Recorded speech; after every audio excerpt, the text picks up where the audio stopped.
On today's episode of Gathering the Kings. There's two different points that you need from any opportunity, and that's either that you should be earning or you should be learning. Ideally, you should be both, but if you're not doing one or the other, go and explore other opportunities. You are listening to Gathering the Kings with Chaz Wolfe, featuring fellow 7, 8, and even 9-figure business owners who have real battle scars from business and life, but have prevailed as the king that they are designed to be. We welcome high-performing entrepreneurs to the stage in order to reveal the real of the real on what it takes to build a successful business today.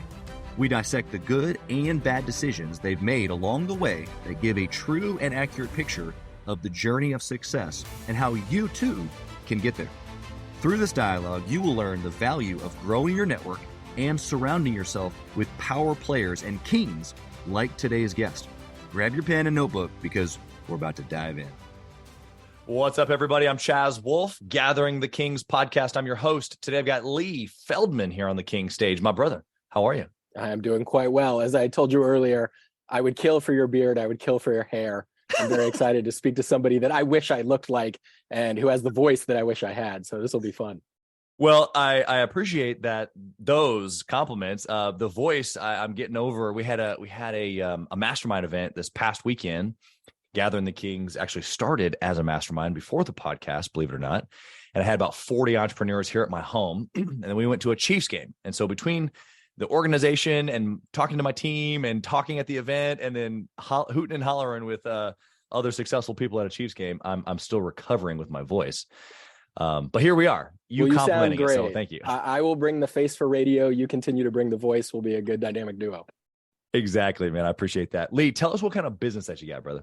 Yeah, absolutely. I work and run a franchise network called Bishop's Cuts Color. We're a unisex hair shop. And we use the word hair shop specifically because a lot of people say, what the hell is a hair shop? And it's our sort of elevator pitch to start the conversation about a hybrid barbershop salon. We operate in the middle. We are a step above all your value chain sort of chop shops and in below your sort of high-end pretentious salons. We've been in business since 2001, and we are all across North America. I love it, dude. As we were talking earlier about the hair, I've mentioned I've been particular about my hair and specifically who cuts it. I've only had a few people take a blade to my hair, but you're in an industry that, you know, like there's some people who really, really care, and then there's some people who just really don't, and then there's people kind of in the middle, but more than anything, hair grows. Well, for some, present company excluded, but yes. That's right. For your clients, it grows over and over and over. It does. But it's funny you say that in being particular, because I was first introduced to Bishops by being absolutely not particular. I used to get my hair cut at a place, I kid you not, called $7 a whack. The place was absolutely ridiculous. It was run by this woman who 100% had skin cancer. She would just chain smoke behind the chair. It was just clipper cuts. There was no scissor involved. You'd go in, you'd come out, and you'd look like, you know, I wish I still had that hair, but you'd look not great. But I was introduced to Bishops because a coworker of mine at a charity auction had bid on a gift basket. And in the gift basket, there were free cut cards for Bishops. And I had heard of Bishops, you know, I always knew it as sort of this hipster cool kid place. You'd walk in, they'd give you a drink. Everyone had tattoos or crazy hair. They had loud music and bright art. And, you know, it was a little more than what I was used to paying for $7, but it was an experience. Yeah. And he gave it to me and said, here. And I scheduled an appointment. I went in. For the first time ever, I walked out and started getting compliments on my hair. Wow. People told me, oh, you look good. And my now wife at the time said, oh, you got your hair cut. Where'd you go? It looks good. And the thing that the stylist did so well is she said, based on how your hair is growing, obviously this was a long time ago because my hair is not growing anymore. She said, you're going to want to come back at this time. And she wrote a date on the card and circled it. I kept it in my wallet. And as that date approached, I started, you know, running my fingers through my hair and realizing, oh, I should go back and get a cut. And I went back again and again and again. And that was the hook. And that hook of the first one free, that sort of drug dealer mentality, is something that we still promote at Bishops. Is if you are as good as you believe you are as a stylist, just get people in your chair, give the first cut away for free. And if they look as good as they feel when they leave your chair, they're going to come back to you. Yeah. And so you say, being particular, it's that sort of, how do you get people to come to you? that really is the Bishop's challenge. But we figured out some things on the marketing front to sort of solve that problem. Yeah, that's incredible. You obviously in an industry that's been around forever, you've got to be able to create space. And I think that not only with the colorful art and the loud music and the tattoos and the cool, swanky environment, there has to be, because there's a lot of places even now today that have a cool, swanky environment. There's got to be another level. And usually that comes with the experience, not just the environment, but when I walk away, in this case, how do I look? How does it make me feel? So I love how you pointed that out, because I think it's obviously super keen to physically how you make someone look. But every business owner that's listening today, including you and I, we have clients and we're taking them through an experience of sorts. Even you going through an experience of this podcast. And you had mentioned before, we hit the record button of like, holy geez, dude, like notifications and things that we mail out. And like, I'm making sure that you're here and on time and that you feel well taken care of. And so it's just this experience, really. And so I want to dive into that more here with you. Before we do, though, you're at a stage in the game where most would look at you as that you've made it. You're successful. You're crushing it in your business. Of course, that story that you told, you kind of didn't bridge the gap yet. I'll make you do that here in a little bit, or allow you to do that here in a little bit, as far as like how you became, the leader of that franchise. But you're crushing it. And my question is why? Why are you still pushing, even though you have this level of success that you have currently? I think that's the question that all entrepreneurs ask themselves. And I think it's the question of what's next? When is enough enough? What's more mean or value to you? For me, myself, I have 4 children, so I'm just trying to build generational wealth. It's a terrible thing to say, but I am 100% focused on money. I am simply trying to leverage the investments I made, the time I spend, the education I have to produce the most capital so that I can give it to them, so they have opportunities to explore other things that may be of interest to them. It's a horrible answer, but that's what it is. And I think on the social entrepreneurship side, the idea of, doing good while doing well, you have a mission piece. And I certainly have that. One of the things that separates Bishops from a lot of our competition is that we are inclusive in the most possible way. And we started that way in 2001. It was never about your gender identity. It was never about whether you were a man or a woman and coming in and getting a men's cut or a woman's cut or this kind of grooming application and that price changing based on who you are. It's always been about your hair and the length of the hair, short cut, long cut. We've really focused on creating a safe space for all people. We really pride ourselves on our inclusion of the LGBTQIA+ community. And we have locations where clients have come to us and have driven 8+ hours to go to a Bishop's because they know it's a safe space and they know they can get their first service while transitioning. And that piece of our mission statement of making sure that people know that they can come to us and it is a judgment-free space is 100% why we continue to do what we do. Knowing that we can provide something for somebody where they can walk in and feel safe and walk out feeling themselves. Yeah. That's why we continue to operate every day. Yeah, 100%. I think that, again, not to say regardless of that community, but that just is a point for you to be able to clarify the mission, right? But regardless of that, it's the experience that you're taking all of the people through, especially that a small group of people, which is incredible because it goes back to what you just said of the experience. And really what the experience is about is dialing in on the one, right? It's not necessarily about just masses and letting the numbers fall where they may. It's about seeing the one or making sure that the level of experience is quality for each person that walks through the door, not necessarily a certain type as you've described. I want to go back to your original answer though, because I think every entrepreneur struggles with this, where you said, my answer is money. Okay. Well, for you got kids, you're talking about generational wealth. I had a guy on the podcast, I don't know, probably 3 or 4 weeks ago, and he talked about, and it hasn't come out yet, but he talked about literally he's gotten attorneys and CPAs involved where he knows to the dollar what it's going to take to fund 4 generations and setting them up, not just as a theory, but as logistically complete and ready to go. And he knows what that money target is. My question, though, behind that for you, because you were very honest about it being about money and maybe how that's not really the right answer, and then you gave the social business answer. how does the listener today, because that's why they started their business, right? That's why they want to grow to 7 figures, is to make more money. They want to provide for their family. What do they need to do, like you have, where it's like this unashamed, like, no, I'm trying to get money. Now you're going to do good things with it. You said you're going to, take care of your family. You're helping, the community in a completely unique way. And that's cool. But like, you first had to get comfortable with like, I need more money in order to be the impact, the influence, the person that I want to be. I need to be able to have resources to be able to help me do that. How did you come to that conclusion of like confidence around that? Yeah, absolutely. I look at it through the same framework that I look at every situation. And that's through the acronym of S.T.O.P, where literally the S is situation, T is target, O is opportunity, and P is proposal. And I use this in any framework of understanding if there's a miscommunication, if there's a problem we're trying to solve, and I ask our team, and I literally say, let's stop. I want you to write down, what is your S? What is your T? What is your O? What is your P? And we'll discuss them one at a time. Yeah, and often it's that the situations don't even align. People are proposing different things because they're not agreeing on the situation. My situation was simply looking at, what can I do to provide the best opportunities for my family? And as an entrepreneur, that's certainly the hard balance of, one, even having a family, but then two, balancing your time as somebody that's trying to produce capital for your family, but also spending the most amount of time, which is maybe a non-financial impact, with your children.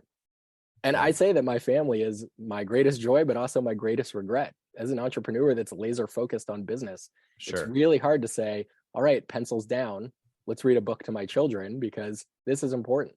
This is valuable. And it's really hard to say, well, how much money am I losing by not working right now, by putting my kids to bed at night? But it's one of those things that as a parent and an entrepreneur, you obviously have to find balance in. Yeah. Let's press into that if you're okay with that. Of course. How have you found balance with that? You said 4 kids. I know they're all young. We've kind of aligned in that way. How have you been able to kind of remove yourself from the calculations of the money that you're either losing or not earning based on being with your family? Oh, I have not. It's a daily struggle. Thankfully, my wife and partner will say, all right, phone down, or, we're going to need to go talk to divorce attorneys. I'm getting to the point where I need you to be present. But, obviously, I think as a lot of entrepreneurs start to think about mindfulness and the things that they're doing, the impacts of their behaviors and the actions, you start to think of that work-life balance and what are you really working for?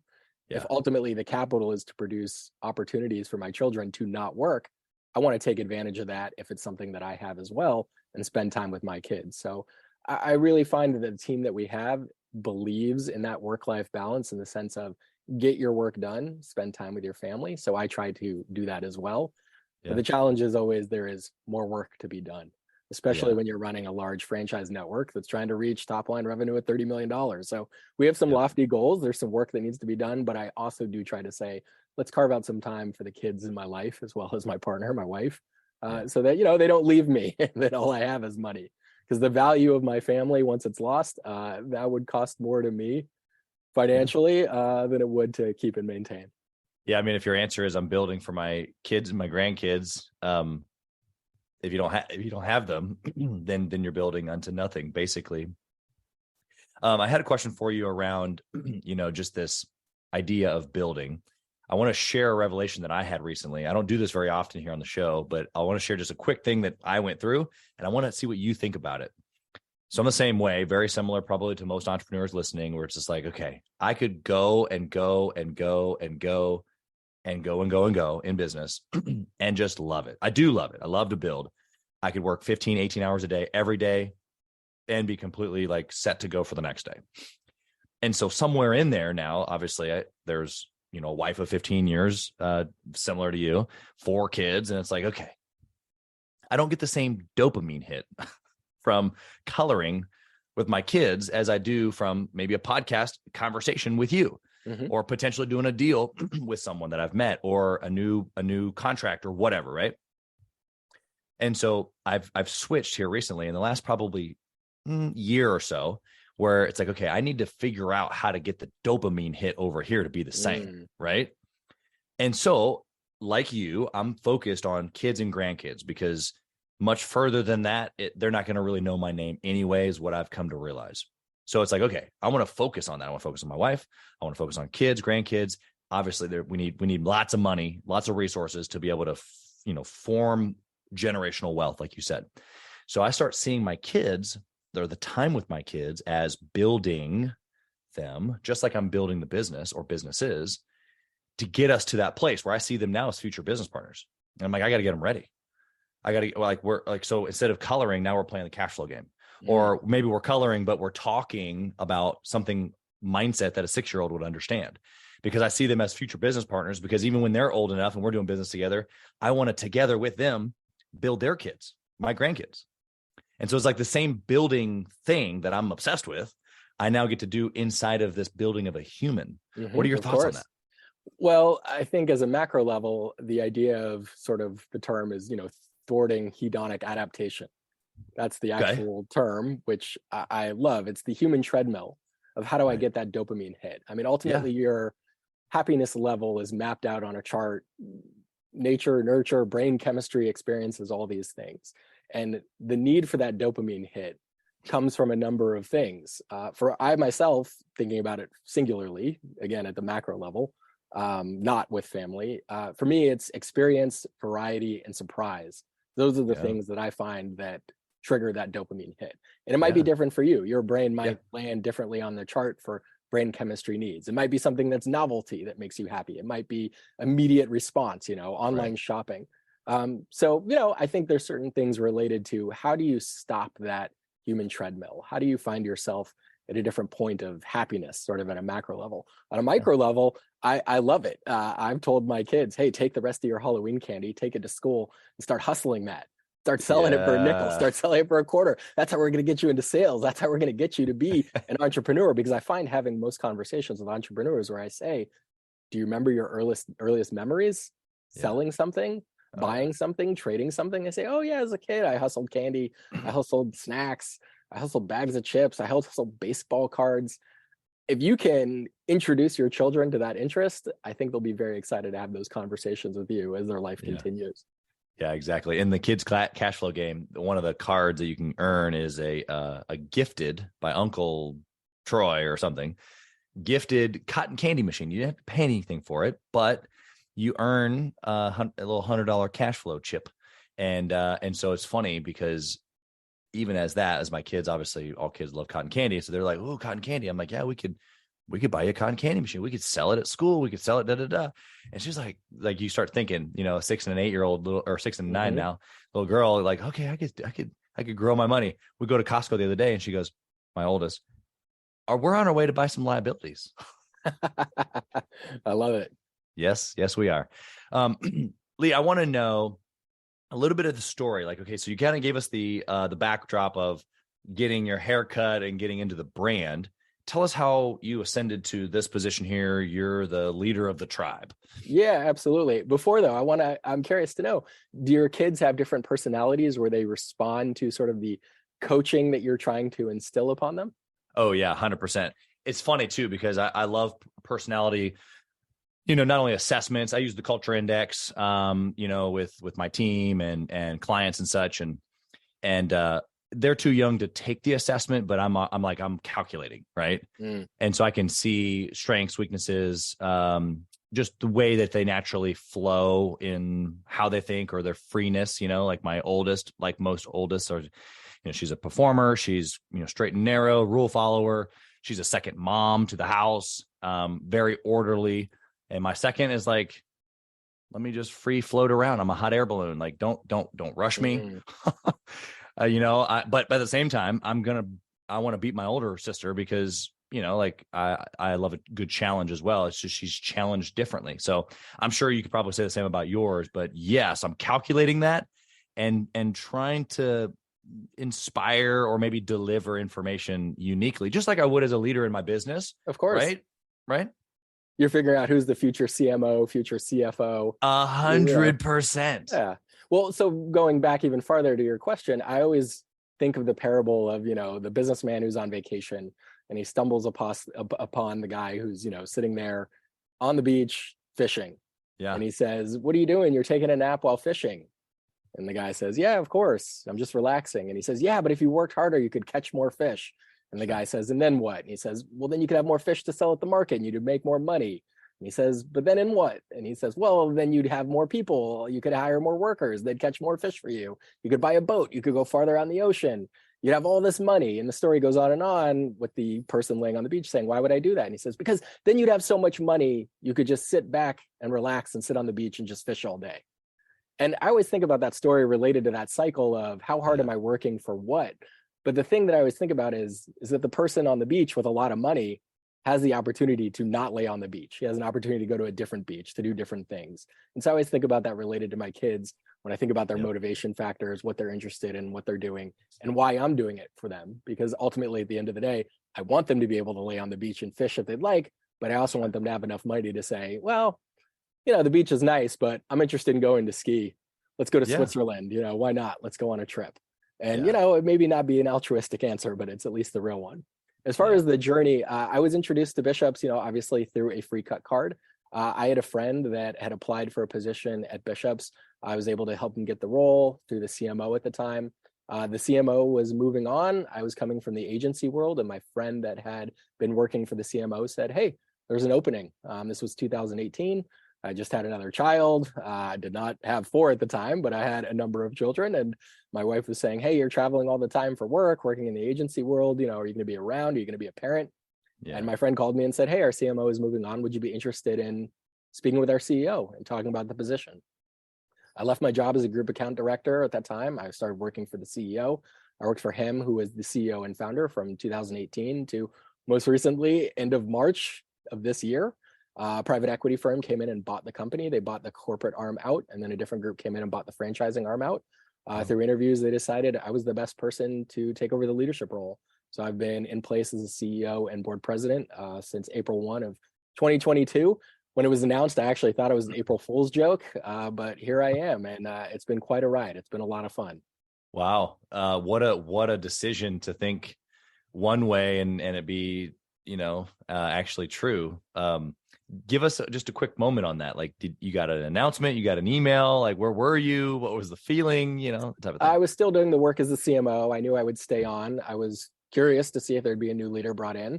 I was totally open to working for someone. I loved my role as a CMO at Bishop's. It was really fun and exciting, but the opportunity to sort of lead all the departments and all the teams and sort of craft a strategic vision about where I felt the brand could go, especially as a franchise network, has been fantastic. It's been so much fun.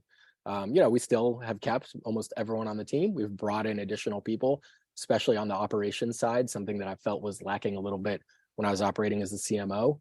And we have grown top line revenue dramatically. We've seen a rebound of plus 16% for most of our locations. Obviously, coming out of COVID, it was very tough. We had some difficult conversations with some franchise owner groups, but we are positioned in a great spot.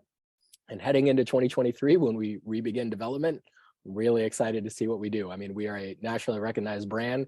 We are a strong brand. And in our FDD filing, I think people will be very excited to see what we're doing in this vertical. It's very different than what a lot of other partners might do.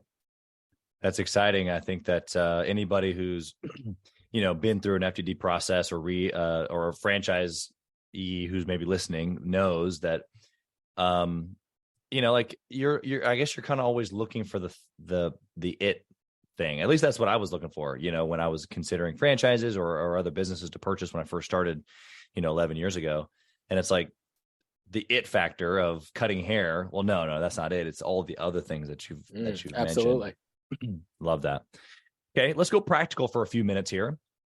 In the last, 6 to 8 months, and you can obviously give it to the last couple of years as well, but I'd love to know, as the CEO, what's something super practical, like just a really good decision that you can look back and go, okay, that growth that we've seen or the moves that we've made have come from this one decision. What can you share with us?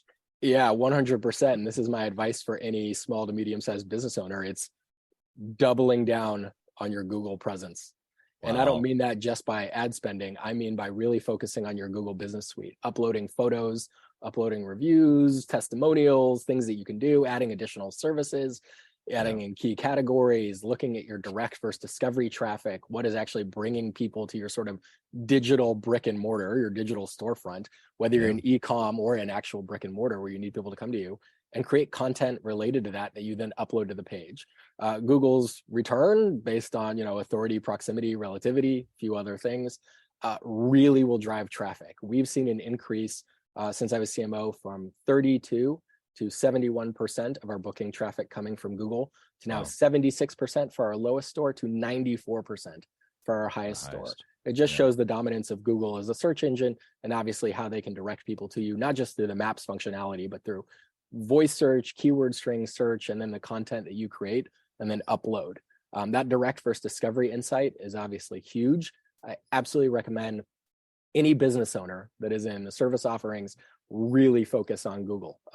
As you said, you're very particular about your hair. We want people to be particular about their hair. If I were to ask you, hey, do you have any restaurant recommendations? I'm coming to your area. Where would you go eat? You might say, oh, what do you like? Chinese, Mexican, Italian, French cuisine. You want barbecue? Here's a list of places. But if I asked you, do you have an electrician? Do you have a plumber? Do you have a contractor you'd like? Chances are good you'd say, only go to this person.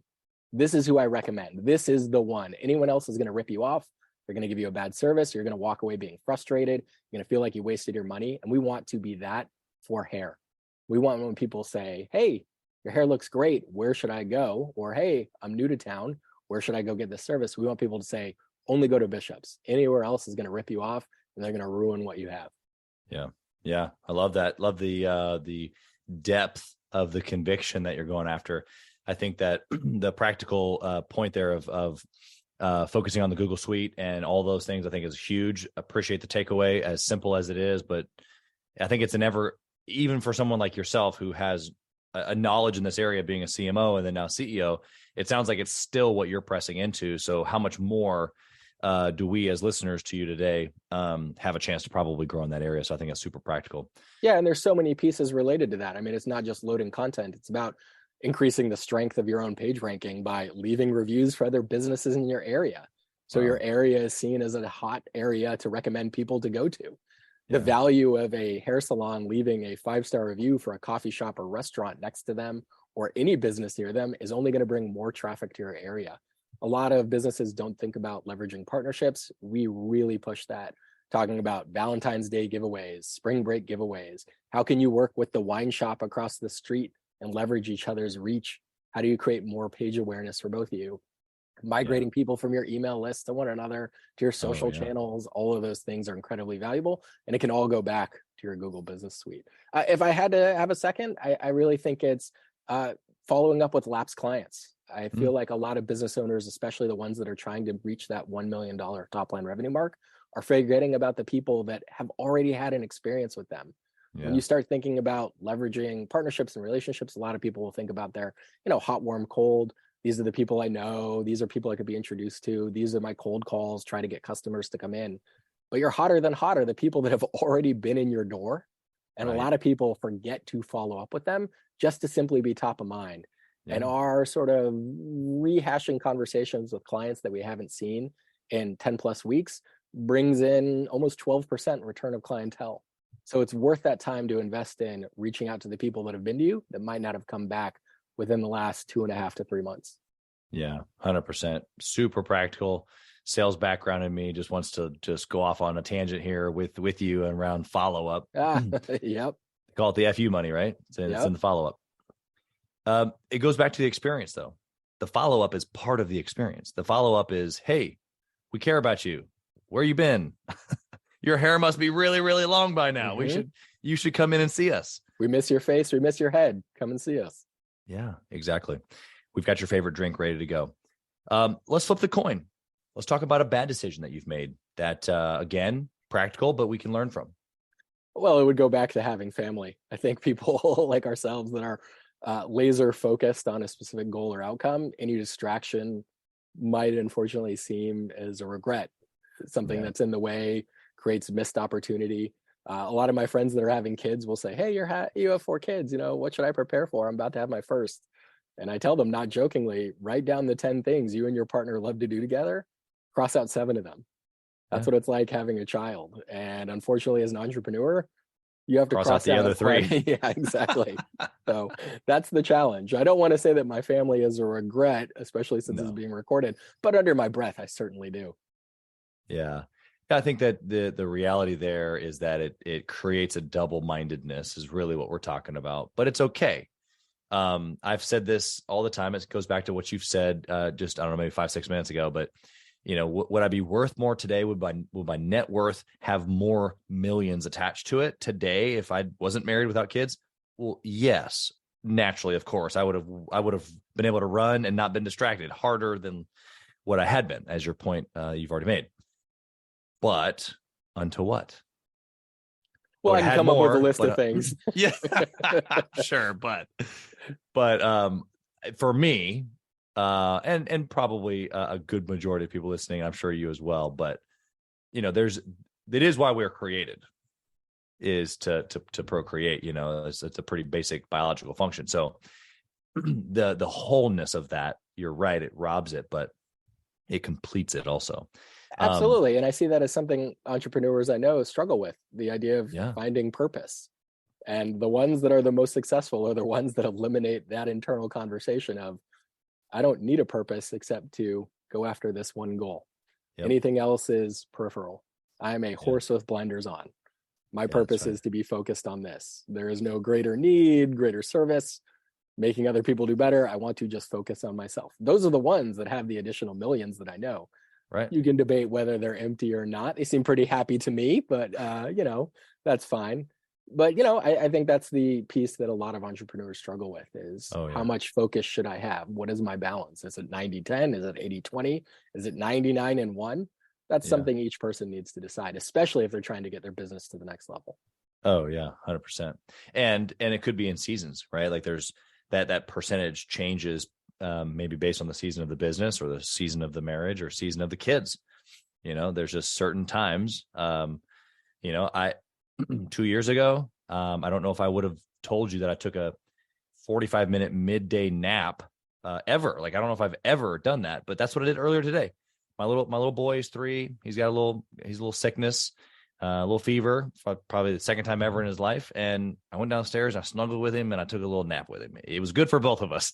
Oh, absolutely. That physical health is so important. I mean, you can't make right decisions if you're not in the right mindset and not feeling well.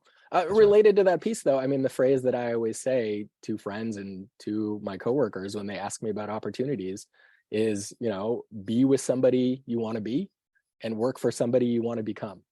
That's good. And if you're not doing those things, look somewhere else. I also always say that there's 2 different points that you need from any opportunity, and that's either that you should be earning or you should be learning. Ideally, you should be both, but if you're not doing one or the other, go and explore other opportunities. Yeah, it's good. What do you think about process around decision making? We've talked about good and bad, but something comes across your desk today. Are there certain steps or mindset that you follow to try to make good decisions? Yeah, I mean, I go back to the framework of S.T.O.P. I look at the situation, I look at the target, I look at the opportunity, I figure out what is our proposal.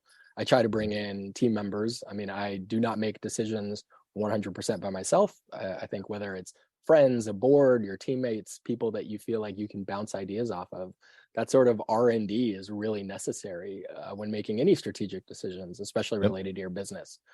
You might be the final vote, and that's fine, but it's absolutely worth it to bounce ideas off of other people, whether that's your partner, whether that's a therapist, whether that's teammates, whether it's even talking to your kid and saying, hey, in simple terms, if I had 3 apples, but I could spend those 3 and maybe I could get 10 apples back, but I might lose all 3 apples, what would you do?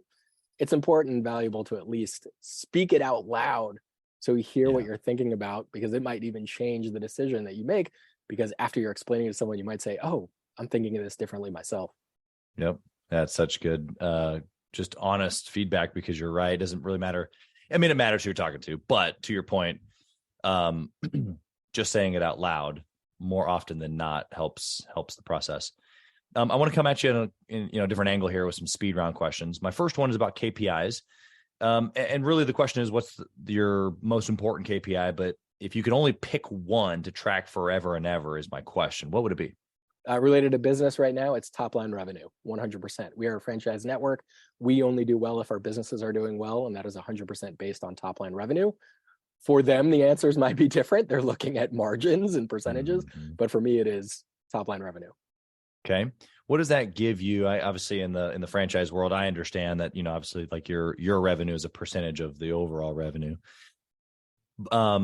What does that give to you as far as the ability to manage the rest of the business? If that's the only thing that you knew in this example, how does that in your mind flow down to the rest of running the rest of the company? Absolutely. It would have us look at what services are being offered at a sales per hour point that makes sense. And what partners are we bringing on from a retail percentage that have allowed us to increase sales? So we look at that balance first, what makes sense. And then obviously market by market, we get more into, P&L statements and figuring out what makes sense for that business. But ultimately it ladders up to top line revenue. What is producing for your location that allows you to hit all of your fixed costs to continue to operate as a business? If there's other things that are fluctuating costs that we need to look at month to month, we can figure out how to tackle those issues, again, using the S.T.O.P framework. But ultimately, at the end of the day, it is top line revenue. Another phrase that I think about often, having worked with Google, is it measured because it's important or important because it's measured? There's a lot of KPIs that I think people, especially from the agency world, will throw at you. And I think you do need to have a laser focus on what are we really tracking at this quarter and ultimately end of year to think about whether this business has been successful. Yeah. You're right. We did a little exercise this past weekend where kind of graded some different areas of life, and the ones that were lower grades in our life were the ones that we didn't pay as much attention to. We weren't tracking, we weren't prioritizing, right? And all the ones where we were like, man, I'm killing in this area, were the ones we think about, obsess about, spend time in, attention. And so it just backs up exactly what you were just saying. Leigh, what book or resource would you recommend for a business owner looking to grow?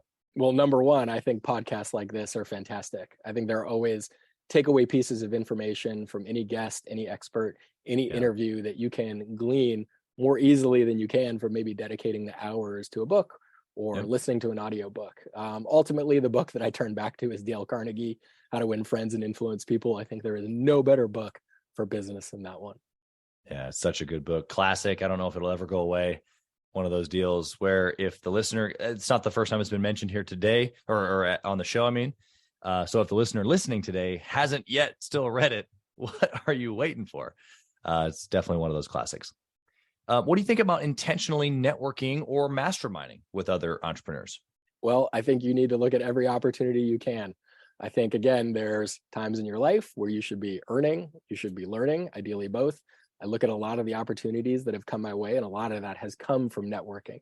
So I think a dedication, when you talk about what can I do to grow my business, a balance of that, a good percentage balance of that should be networking, not just with other business owners, but experts that you can talk to think about your problems creatively, approach situations differently, things that you can test and try, track, figure out what is actually driving your ultimate KPI. Again, for us, it's top line revenue. But I think networking is going to be one of the most valuable things that any business owner can do to get to the next level. Yeah, I love that. Last question for you, Leigh. You ready? I am ready.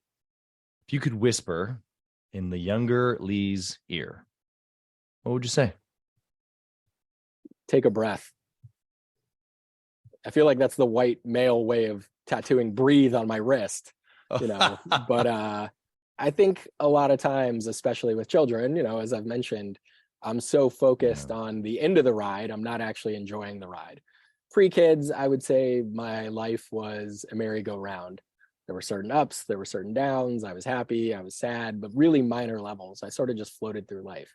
Having kids, you have the highest of highs and the lowest of lows. It really becomes a roller coaster in the truest sense. So I think rather than thinking about when is this over, how long is the ride, I would say just take a breath and actually enjoy being on it. Yeah, it's good. Being present, as you said earlier, right? Mm-hmm. It's good. Leigh, you've been incredible and honest. Love how straightforward yet witty you are.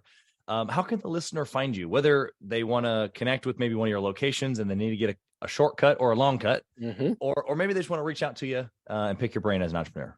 Absolutely. Hopefully they go and visit Bishops. They can find us at www.bishops.co. That's Bishops like the chess piece, but with an S.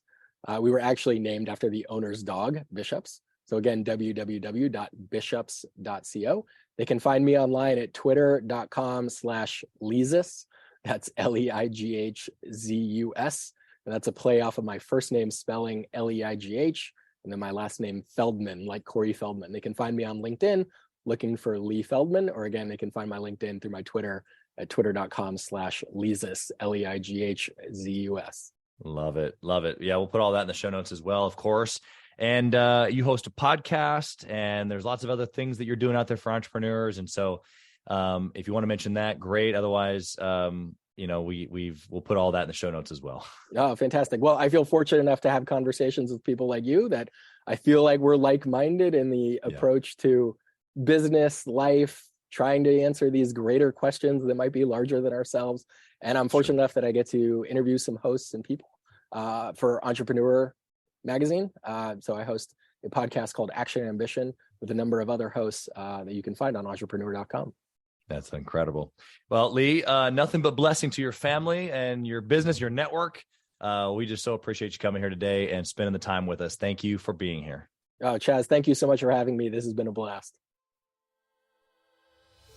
Thank you for listening to Gathering the Kings today. I hope that you were able to pull out a few nuggets to go apply into your business right away. More importantly, though, I hope that you're realizing that it takes more to be successful than just being by yourself, doing it all on your own, carrying the weight all by yourself. What I have realized, not only in my own journey from multiple businesses and multiple different industries, and now interviewing literally over 200 or 300 other very successful 7, 8, and 9-figure business owners, is that it's tough to do it alone. And so Gathering the Kings literally exists to bring together successful entrepreneurs. In fact, we are putting together 1,000 kings, specifically who are grateful but not done. We're intentionally assembling kings who fight tooth and nail for their business, family, and communities. And here's what we believe, that in the pursuit of excellence in those areas, that it ignites within us the responsibility to govern power and forge a lasting legacy. So if that relates and resonates with you, and you know that you need people around you, sharp, qualified, other very successful business owners, I want you to go to gatheringthekings.com.